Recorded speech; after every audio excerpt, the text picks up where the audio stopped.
vamos então procurar agora preparar o nosso ambiente, equilibrar os nossos pensamentos, aproveitando esse momento bastante especial no domingo, em que paramos alguns instantes para refletir, para estudar, para poder trazer e concentrar boas energias para nós e para os nossos lares. Então, procuremos com muito carinho ligar os nossos pensamentos, todos os participantes desse evangelho. Vamos equilibrar a nossa respiração, procurando sentir as bênçãos do nosso Mestre Jesus nesse momento tão querido. Obrigado, Senhor, por essa oportunidade, que o estudo da noite possa enriquecer os nossos pensamentos, o nosso aprendizado, e que esse aprendizado se torne luz no nosso dia a dia, para que sempre possamos caminhar com mais força, com mais fé, com mais coragem. Sempre em teu nome, Mestre. Abençoa o nosso lar, abençoa todos os participantes dessa reunião e principalmente agora o nosso amigo Nazil, que vai conduzir o nosso estudo nessa noite. Obrigado, Mestre Jesus. Em teu nome, iniciamos o nosso evangelho. Que assim seja. Meus amigos, a lição de hoje é uma lição muito interessante. E é interessante pelos desdobramentos que ela nos permite fazer. Exatamente porque ela leva o raciocínio à análise da frase que Emmanuel toma para discorrer sobre evolução e felicidade. Porque nada podemos contra a verdade, senão pela verdade. A frase é enigmática, e no contexto da segunda carta que Paulo endereçou aos Coríntios, ela representa exatamente o choque entre o que era conhecido e aquilo que de novo se apresentava. E o novo que Paulo toma como a verdade a ser retransmitida aos espíritos que naquele momento e nos futuros viriam a tomar ciência da sua preocupação, ela então merece de Emmanuel uma análise. E ele faz essa análise caminhando até no sentido de rever uma posição que anteriormente havia adotado. Ele que em outros textos, Emmanuel, o Consolador, havia tentado traçar uma aproximação entre ciência e amor, chega à conclusão de que o conhecimento científico pode sim muito, porém, ele não vai conseguir suplantar o amor. E por mais que o progresso nos chega, essa é a razão então do título, a evolução, a felicidade consiste em amar. E ele vai detalhar isso.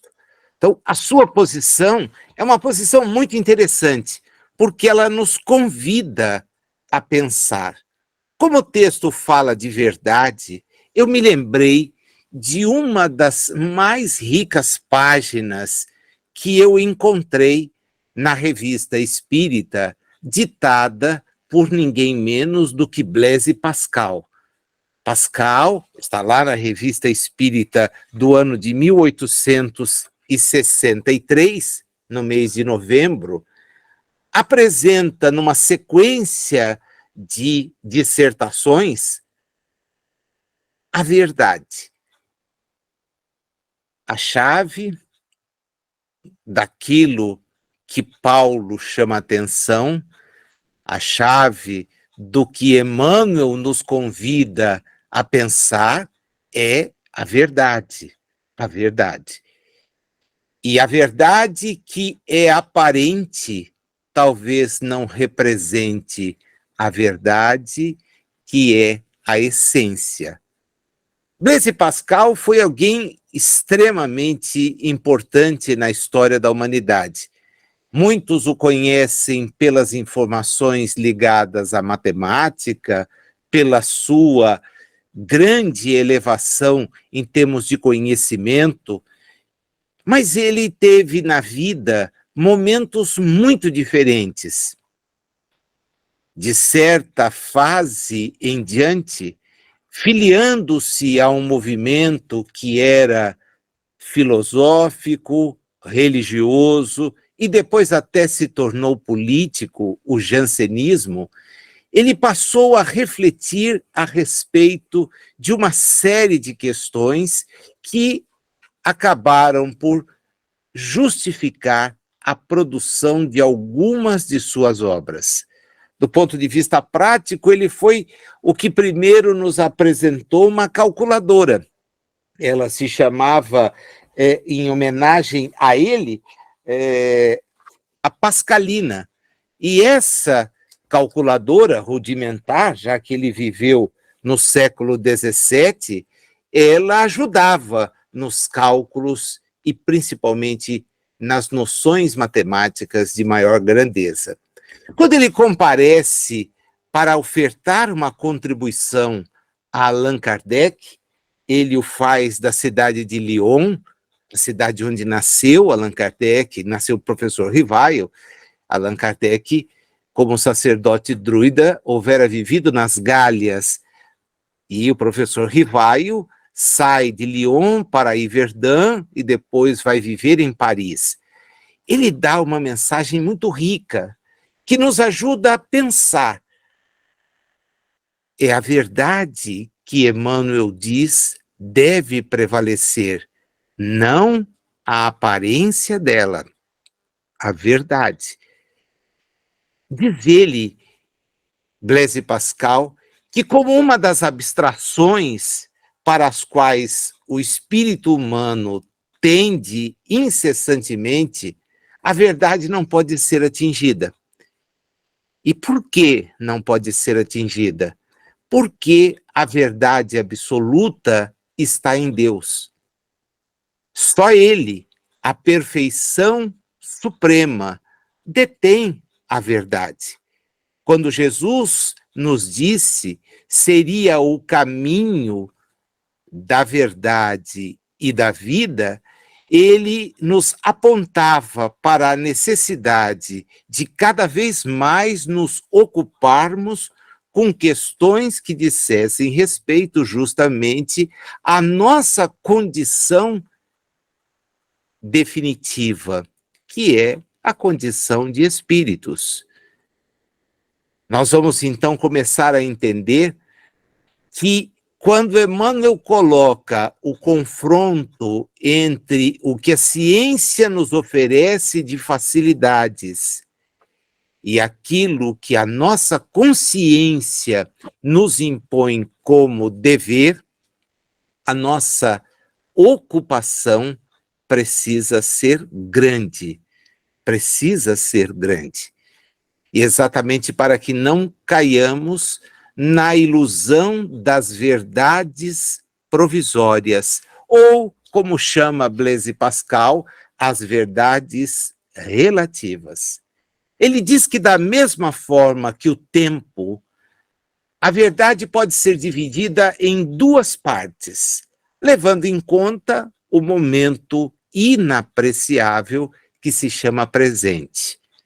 Em termos de tempo, nós temos passado e futuro.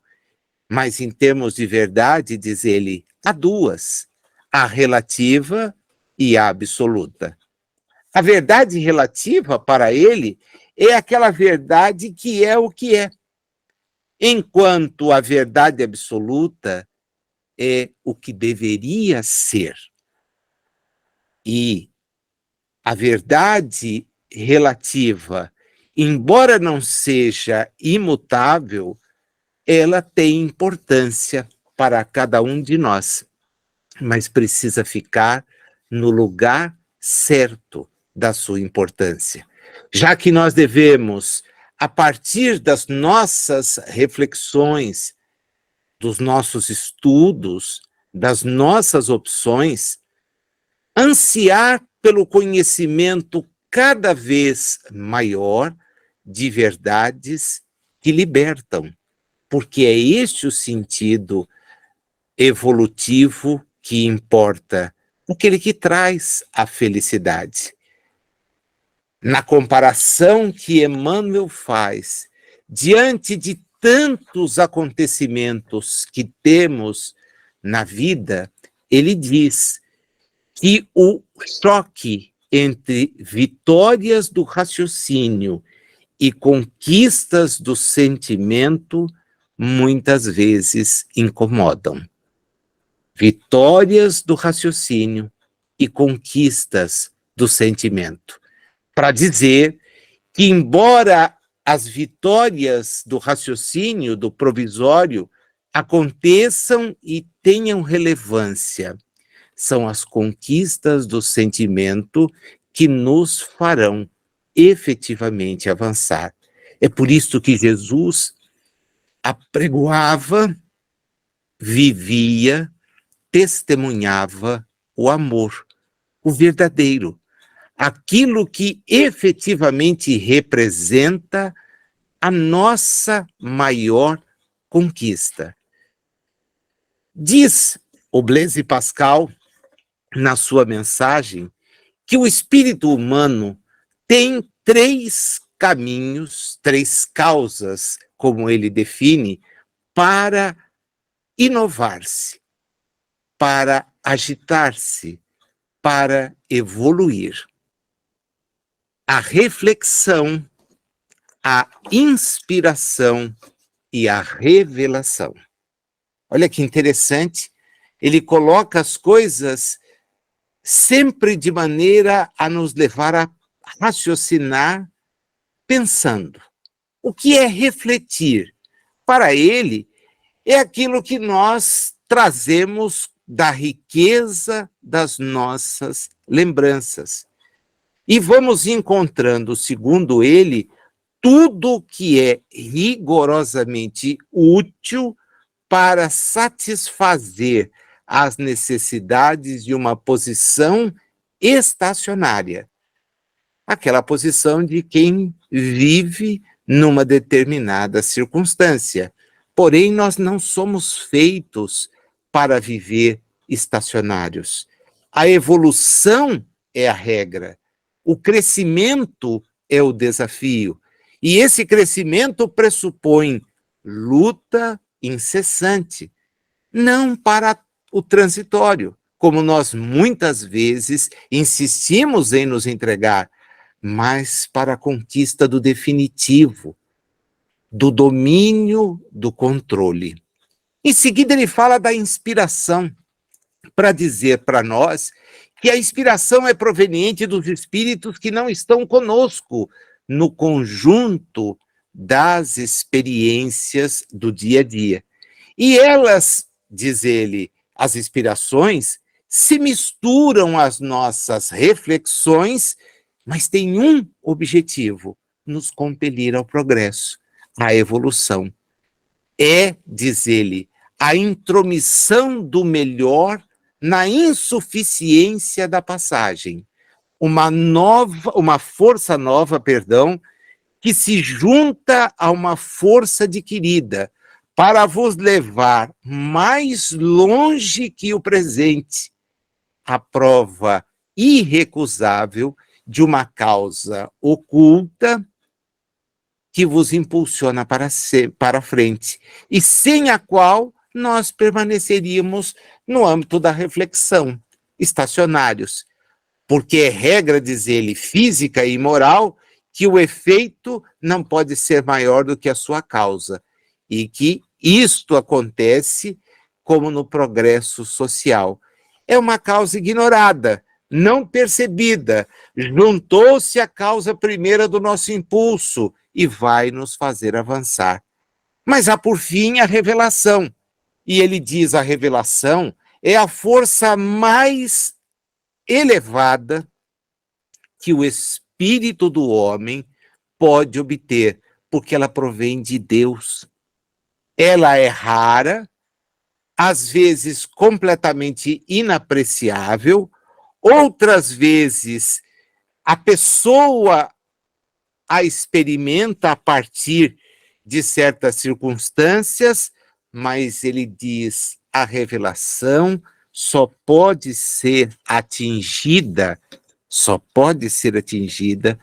em decorrência de uma fé embasada, de uma fé sincera. Brasil, você foi a Blaise Pascal comentando a frase, porque ela se encaixa com perfeição a esse estudo final que o livro Ceifa de Luz nos motiva a realizar. Curiosamente, a primeira análise desta frase aparece aqui.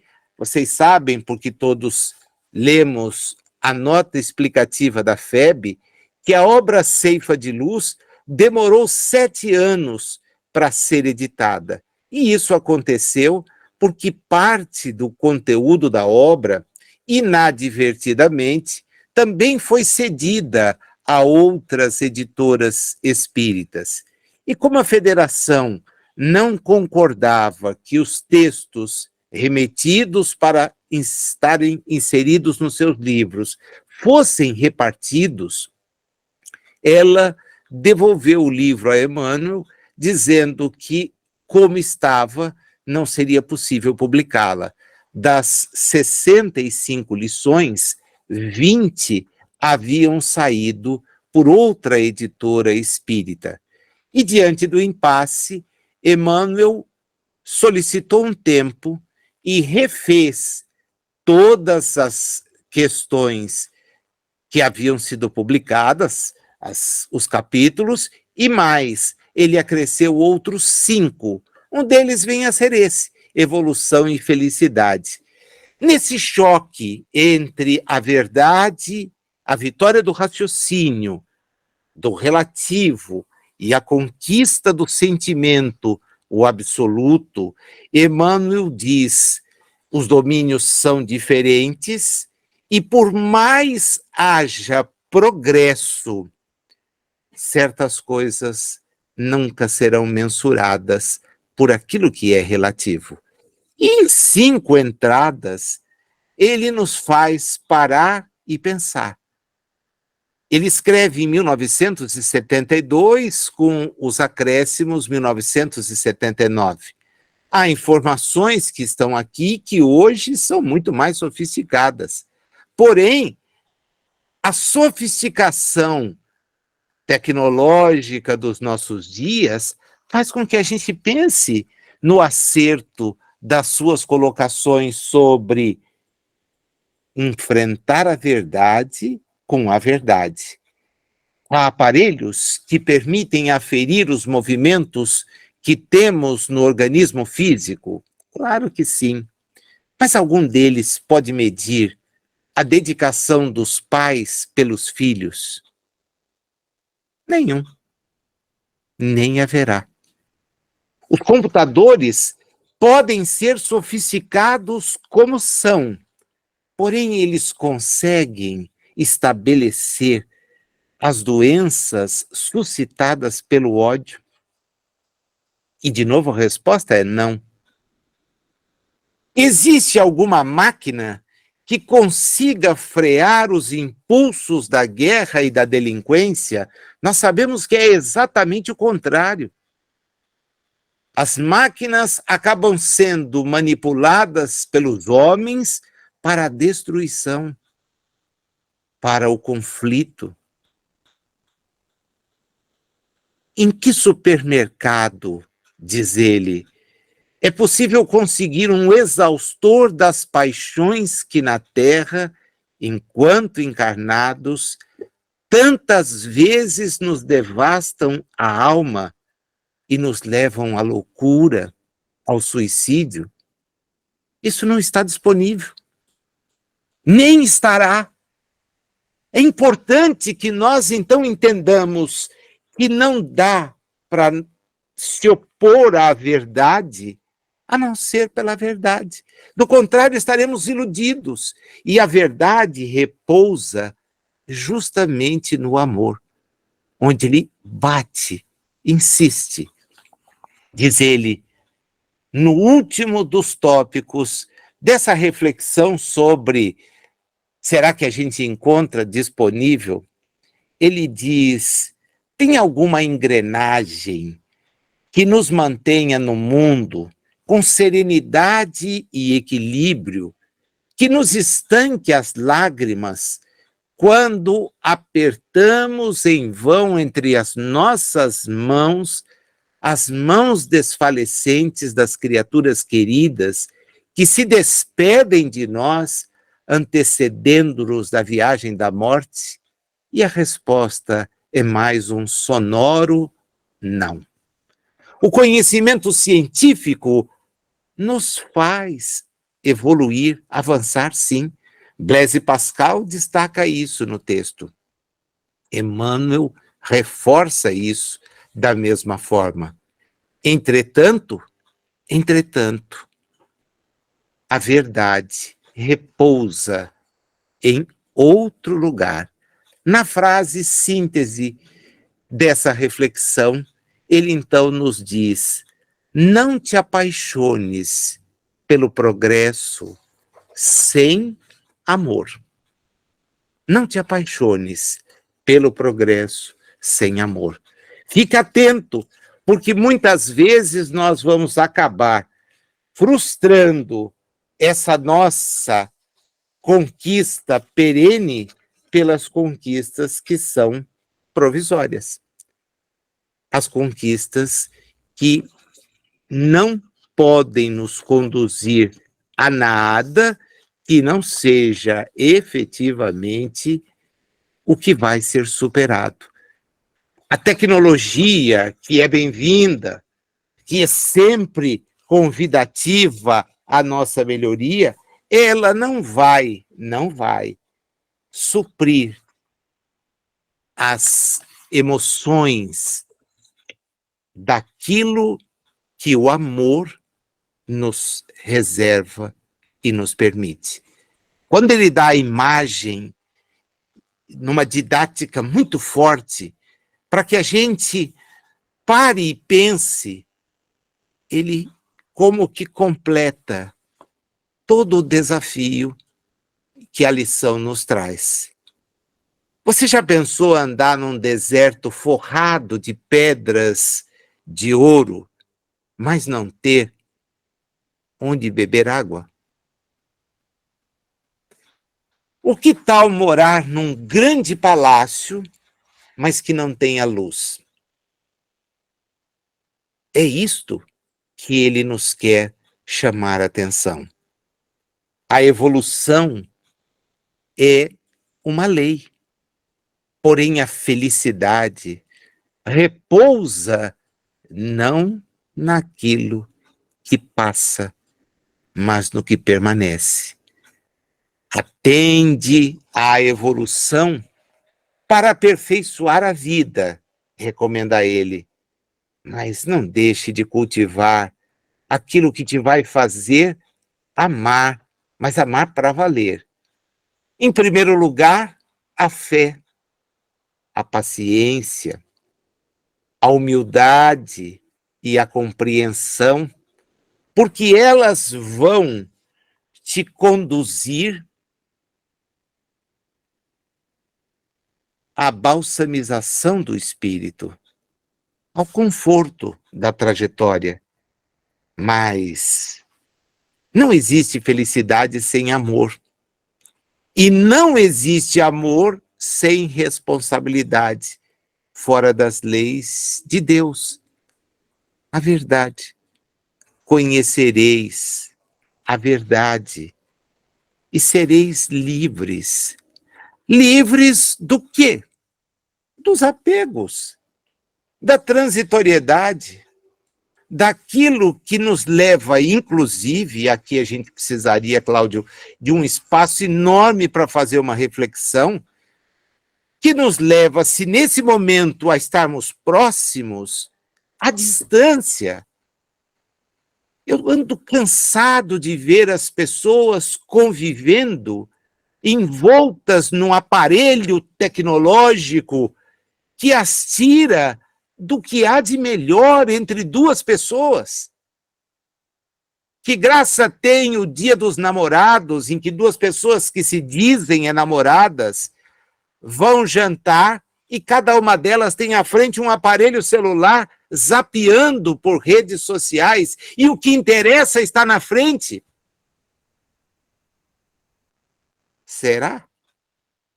O que realmente interessa? O transitório dali ou o afeto?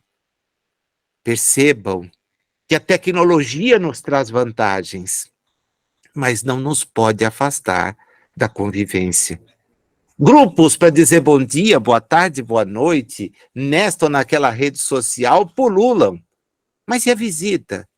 E o abraço? E o dedinho de prosa? O café, o copo d'água, a companhia?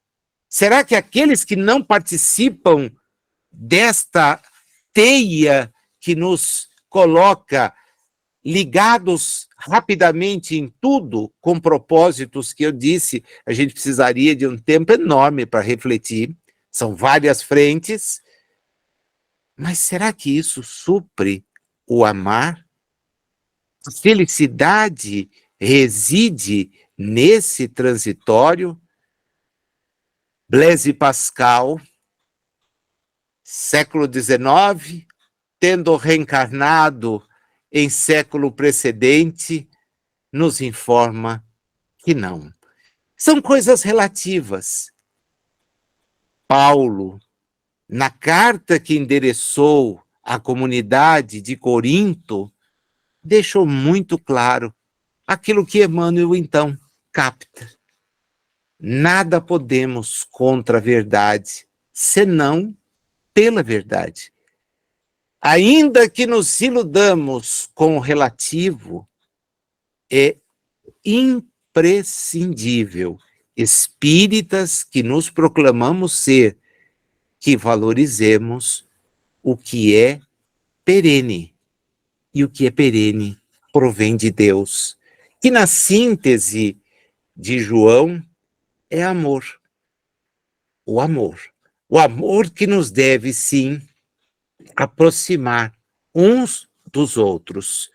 Todos aqueles gestos, aquelas situações que constam do texto de Emmanuel, então, fazem-nos entender que, apesar das facilidades, são os gestos concretos de amor, de compreensão, de paciência, que nos fazem felizes, que nos dão, ao final de cada dia, a sensação de ter feito o melhor que estava ao nosso alcance, não apenas para nós, porque nisso a gente pensa sempre, é o famoso ego que se destaca, e quando acrescido do sufixo, complica a vida de todos nós, mas é pelo desprendimento, pela prática permanente do interesse, pela valoração do que nunca vai ceder, que nós efetivamente avançaremos. Jesus é aí o marco que modifica a nossa maneira de encarar as coisas, porque ele não apenas proclamou, mas vivenciou, como vivencia até hoje, um amor imenso por aqueles que tomou sob sua responsabilidade para conduzir a estágios melhores. Que a gente não perca o conteúdo desse exemplo e das lições, esquecendo daquilo que talvez seja o mais prioritário. Amemo-nos sempre e acima de tudo. E aí nos compreenderemos. Viveremos como irmãos que somos, em grupos, em mundos, cada vez melhores, onde impere não o egoísmo, o uso discriminado daquilo que está à nossa volta em detrimento do próximo. Acho que tem muito para pensar. Aliás, o livro foi rico de lições que nos levam a pensar. Agradeço muito a paciência de vocês, as vibrações de vocês, e tenho certeza que a lição de hoje encerra o livro do nosso estudo semanal, mas não representa o esquecer o livro por aquilo que ele tem de importante e que ainda falta muito para cada um de nós colocar em prática. Obrigado de coração. Nós que agradecemos, Nazil, foi maravilhoso. Muito obrigada pelas ricas reflexões, realmente uma mensagem que a gente tem que levar mesmo, que o nosso coração consiga sempre atender esse chamado, né, que é muito importante. Muito obrigada por estar conosco.